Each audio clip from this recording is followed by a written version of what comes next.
work on low pivot transfers, or moving from one surface, the wheelchair, to another surface, the bed.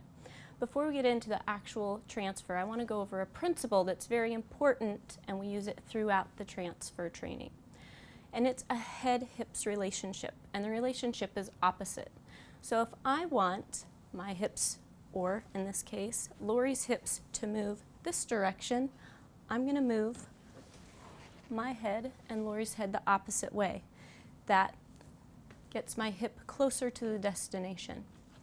Now, if I were to not follow this relationship and lead with my head gets there, but my hips and the center of my mass does not. Now, when we're doing a transfer, I split it up into 3 sections in my head.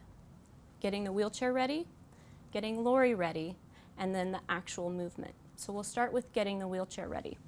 We're going to have Lori wheel up close to the surface, as close as we can get. And next thing is brakes. Now, if you notice, Lori has a longer brake on this side, so we're going to get that brake locked. If we need be, we can remove that extension, pivot the chair closer, and then have Lori lock the opposite brake. Okay, brakes are set. Now what we want to do is remove Lori's foot from the footrest. So we're going to have Lori lift that leg up and off, and then we're going to fold the foot plate up, and if need be, swing this leg rest out of the way, or if the bed inhibits the swinging away, we can take it right off. I put all my pieces in one pile, so I know where they'll be when it's time to put them back on. All right, next we can have Lori take her seatbelt off. Great. Last thing in setting up the wheelchair is removing this armrest. So we're going to have Lori take her arm, put it in her lap, remove this. This particular style slides right off. If the armrest is connected to the wheelchair itself, it will simply lift and swing out of the way with the rest of the arm. All right, the wheelchair is set. Now we need Lori to get you set for the transfer. First thing is scooting forward in the wheelchair. So I'm going to have Lori put her hand here to help. I'm going to have her lean forward, and I want you to scoot to the edge of the chair, Lori. Ready? Scoot, and there. Great. Once she's scooted, then we'll want to adjust her feet. So we want the foot that's closest to our destination a little bit in front, this one behind. This helps keep the feet from getting tangled when we do the pivot to the table. And we want to check her arm position. This arm that can help is in a good spot too. And this arm that is weak, we want to make sure it's in a spot where it is protected, not hanging off to the side or in between her legs there. All right, Lori is ready for the transfer, and if you notice when we had her scoot forward, her hips are close to the surface where we're going. Now we're going to do the actual transfer. So I'm going to have Lori lean forward, and I'm going to give her the 3 short commands. They're lean forward, lift, and swing over. Good, and we're here. We're going to have Lori reposition her feet and do one more scoot over towards me, Lori. Lean, lift, and scoot. Great. Now, that's the basic transfer. We're going to do it again, and I'm going to speak more specifically about my positioning. So on the way back, we're going to have Lori, chair is positioned. We need to position Lori. We're going to have her scoot a little closer to the destination.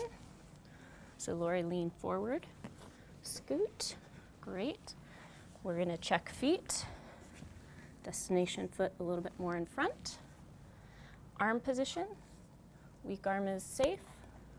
Arm that's going to help goes to the destination. And we're going to have Lori lean forward, lift her bottom, and swing over. Great. Now, for helping Lori, what I'm going to do is stagger my feet, 1 foot between her feet, 1 foot back here. This helps me be able to shift my weight From my front foot to my back foot. I use the strength in my legs to give the support while I keep a neutral back, keep my neutral back stationary, and my arms also stationary. So I'm not lifting with my arms or lifting with my back. I'm staying locked in here, pivoting with my feet, and pivoting that way. All right, so we're gonna have Lori lean forward. If I need to help her, I'm gonna put one hand back by her hip, this other hand under behind her knee, and when she scoots, give her a little pull. All right, I'm gonna get her set up.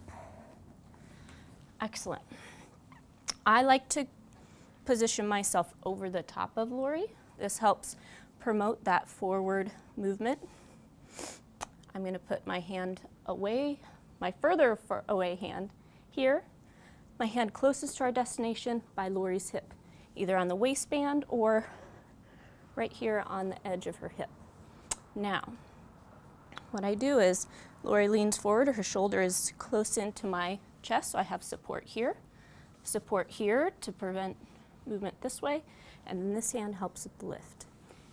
If Lori's needing a little bit more support, I can even bring my knees in a little closer, cup her knee with my knees, and then I've got a lot of contact and a lot of control to help Lori.